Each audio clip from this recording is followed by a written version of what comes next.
누가복음 22장 1절에서 13절까지 교독하겠습니다. 누가복음 22장 1절에서 13절까지.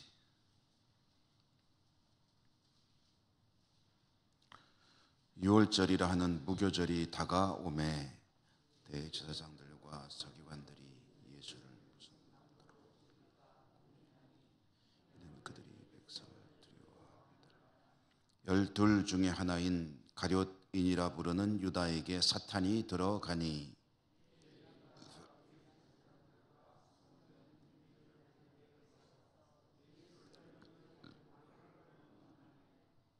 그들이 기뻐하여 돈을 주기로 언약하는지라.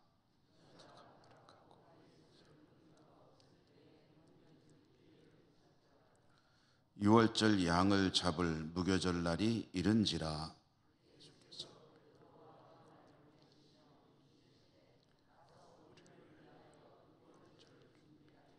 우리로 먹게 하라. 여짜오되 어디서 준비하기를 원하시나이까?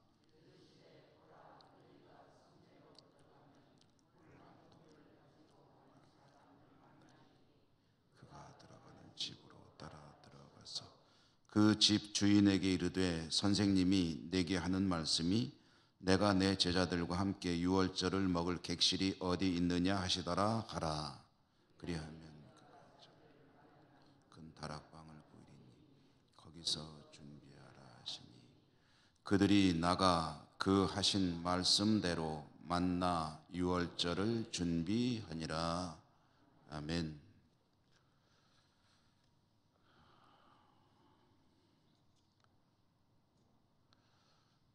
고난주간 한 주간 주님의 고난을 묵상하는 새벽기도회를 진행할 것입니다. 이 새벽기도회 기간 동안에 은혜가 더욱 풍성하시기를 기원합니다. 우리가 매년 고난주간 새벽기도회를 하는데요, 주로 마가복음을 읽었습니다.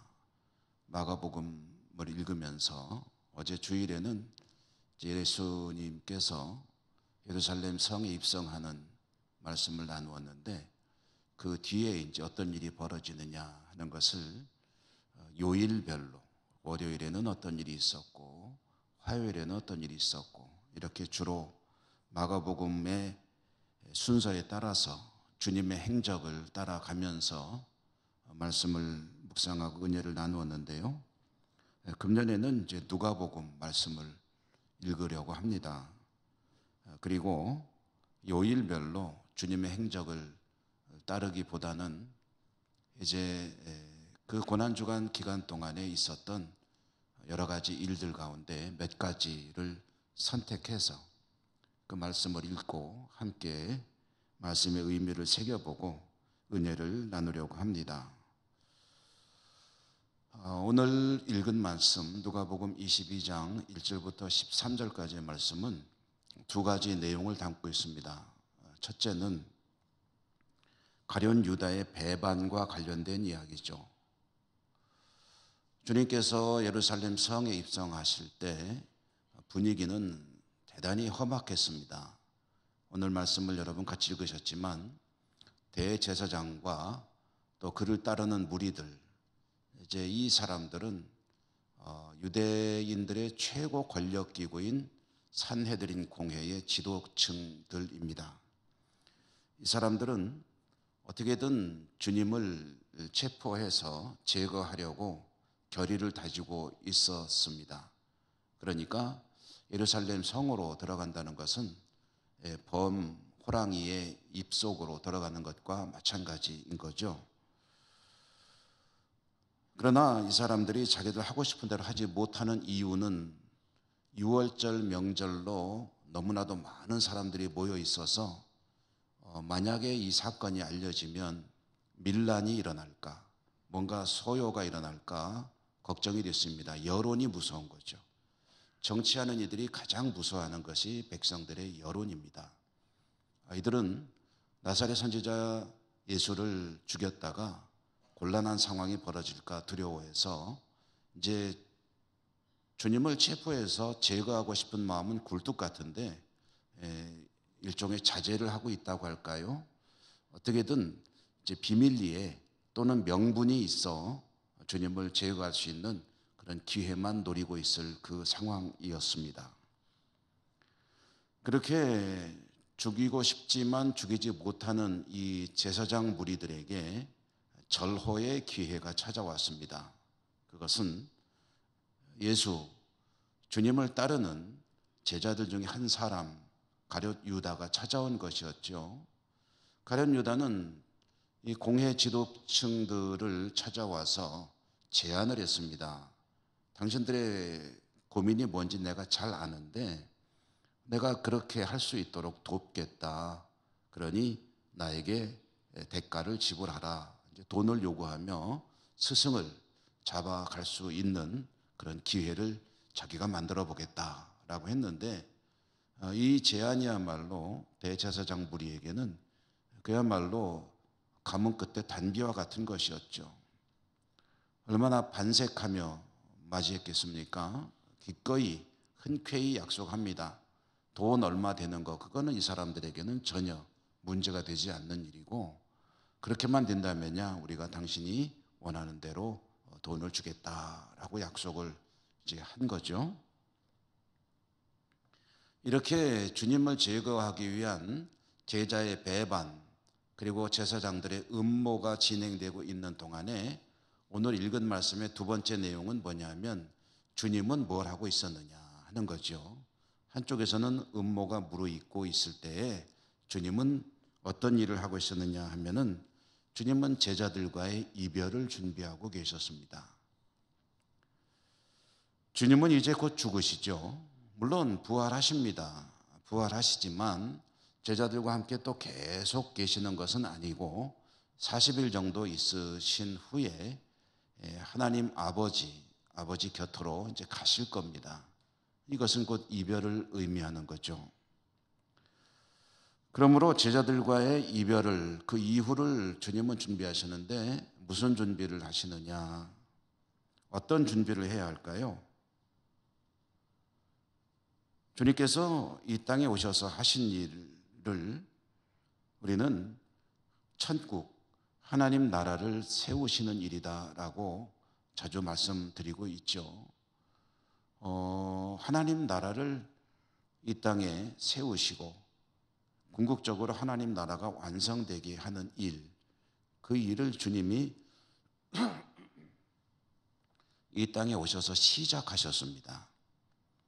그 시작의 증거가 귀신이 쫓겨가고 그리고 병자가 낫고 하나님의 말씀이 선포되어지고 하나님의 통치가 그곳에 이루어져 가는 그것이 이제 시작이 된 겁니다. 그런데 주님이 이제 가셔야 됩니다. 가시면 그 일은 그러면은 중단돼야 되느냐? 누가 해야 하느냐? 중단이 안 된다면 그 일은 중단돼서는 안 되죠. 계속 돼야 됩니다. 그러면 누가 그 일을 맡아서 이제 주님의 뒤를 이을 것이냐? 그것은 당연히 제자들이 해야 될 일이죠. 주님이 12명의 제자를 선택하셔서 그들에게 열심히 자신의 일을 가르치시고 제자들이 어떻게 무엇을 해야 되는지를 가르치신 것은 그 이유입니다. 그렇지만 아직 제자들은 제대로 깨닫고 있지 못했죠. 주님이 떠나시면 제자들을 중심으로 이 일이 시작되는데 그 일이 시작되는 중심이 뭐냐면 교회입니다. 그러므로 제자들은 교회를 이루고 교회를 중심으로 이 주님께서 시작하신 일을 계속 계승해 나가야 하는데 언제 그 일이 시작되느냐 하면은 성령이 오시면 그 일이 시작이 될 겁니다. 그래서 주님은 예루살렘을 떠나지 말고 성령을 기다리라 라고 말씀하신 거죠. 성령이 오시면 그들은 권능을 받습니다. 권능을 받으면 복음의 증인으로 아주 씩씩하게 용감하게 그리고 힘있게 주의 사명을 감당하게 될 것입니다. 자, 이제 그 일을 주님께서 준비하시는데, 교회를 세우는 일을 준비하시는데, 그러면 교회를 세우기 위해서 주님께서 이 날 하신 일이 뭐냐? 여러분, 교회라는 것이 해야 될 중요한 사명이 두 가지가 있습니다. 교회냐 아니냐를 알 수 있는 표지라고도 말합니다. 저기 사람들이 모이는 곳이 있다. 저것이 교회냐 아니냐, 무엇으로 판단할 것이냐. 두 개의 기둥이 있는데, 교회를 바치는 하나는 하나님의 말씀이 바르게 선포되는 것입니다. 그러므로 이단은 교회가 아닙니다. 교회는 하나님의 말씀이 바르게 선포되어지고 가르쳐지는 곳, 그것이 교회의 첫 번째 표지입니다. 또 하나의 표지는 뭐냐면 주님께서 정하신 성례전이 행해지는 것입니다. 성찬이 행해지고 세례가 베풀어지고 이와 같은 일이 또한 바르게 이루어지는 것이 바로 교회입니다. 그러니까 교회의 가장 기본적인 두 가지 조건인 거죠. 하나님 말씀이 바르게 선포되고 성례전이 또한 집행되는 곳. 주님은 자신을 제거하는 음모가 무르익어가던 밤에 제자들과 마지막 식사를 나누셨습니다. 그리고 거기에서 교회의 중요한 표지 중에 하나인 성례전을, 성찬 예전을 제정하셨습니다. 내일 아침에 그 말씀을 좀 더 자세히 볼 것입니다. 이렇게 여러분, 이 상황을 우리가 하나의 드라마나 영화라고 생각해 보십시다. 책을 읽으면서 이 장면들을 상상해 보는 거죠. 한쪽에서는 주님을 제거할 음모가 깊어가고 있습니다. 아주 무르익어가고 있는 거죠. 그러면은 주인공은 어떻게 해야 되는 걸까요? 주인공은 그런 상황을 알고 뭔가 대책을 세워야 되죠. 보는 관객은 참 조마조마합니다. 이쪽에서는 악한 일이 진행되고 있는데 주인공은 아무것도 모르고 자기 일에만 몰두하고 있다 그러면은, 아이고 언제 여기가 이제 이 음모가 실행이 돼서 주인공이 위험해질 것인가 걱정되잖아요.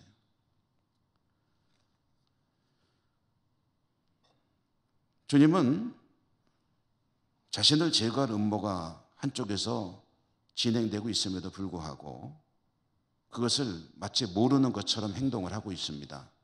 그것과는 전혀 상관없이 행동하고 있습니다. 그것은 자신이 떠난 뒤에 제자들이 해야 할 일을 준비하는 것입니다. 주님이 모르시느냐? 그건 아니죠. 주님은 이미 가룟 유다의 속셈을 잘 알고 계시고 또한 대제사장 무리의 음모도 잘 알고 계십니다. 그러나 주님은 묵묵히 자신의 일을 해 나가시는 겁니다. 그 이유가 뭘까요? 주님은 그런 것들을 개의치 않는 성품이신 걸까요? 아니면 무섭지 않은 걸까요? 이유가 뭘까요? 인간적으로 보면 나를 해하려는 제자와 해치려는 무리가 야합했습니다. 그래가지고 정말 비겁하게, 그리고 비열하게, 그리고 폭력적으로 나를 제거하려고 합니다. 이럴 때 속 시원한 대책은 음모를 깨뜨리고 그 악한 무리들을 징계하고 그리고 승리한다면 가장 통쾌하고 시원하겠죠.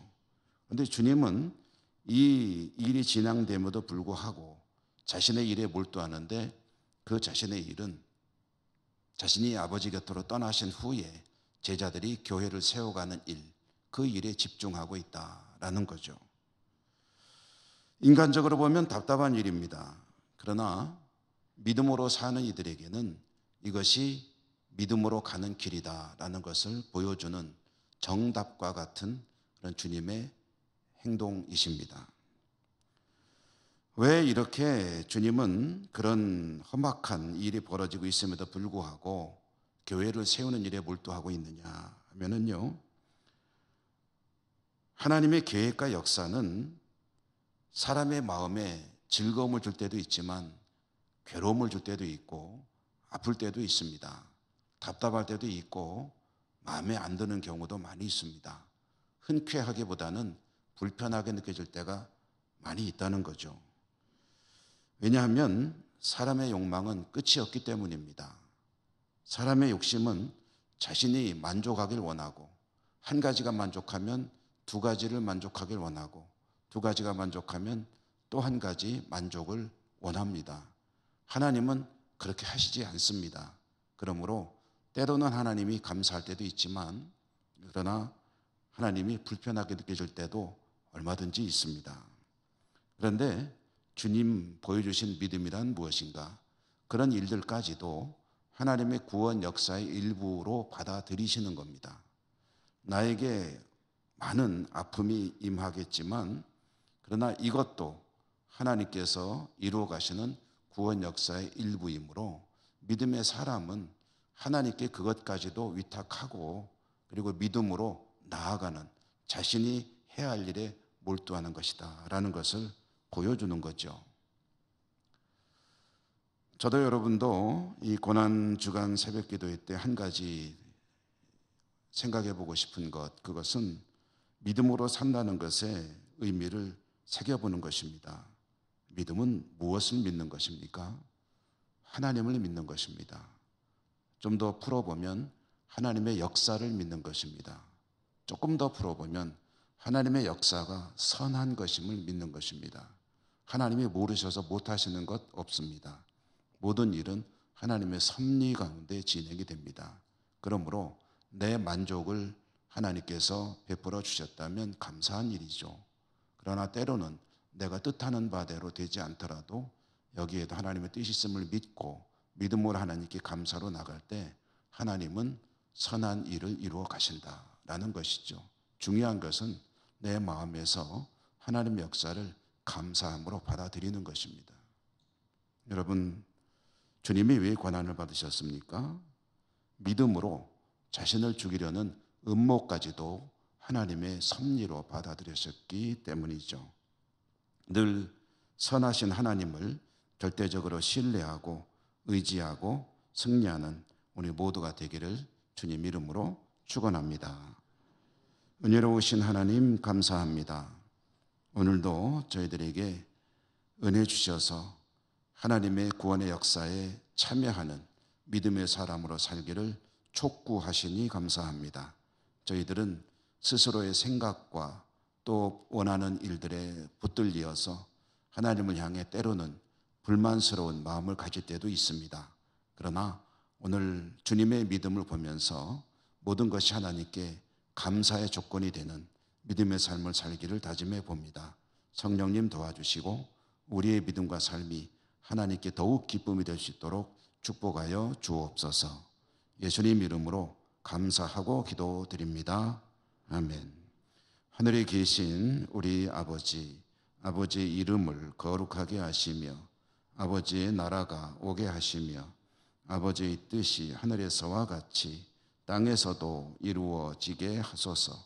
오늘 우리에게 일용할 양식을 주시고 우리가 우리에게 잘못한 사람을 용서하여 준 것 같이 우리 죄를 용서하여 주시고 우리를 시험에 빠지지 않게 하시고 악에서 구하소서. 나라와 권능과 영광이 영원히 아버지의 것입니다. 아멘.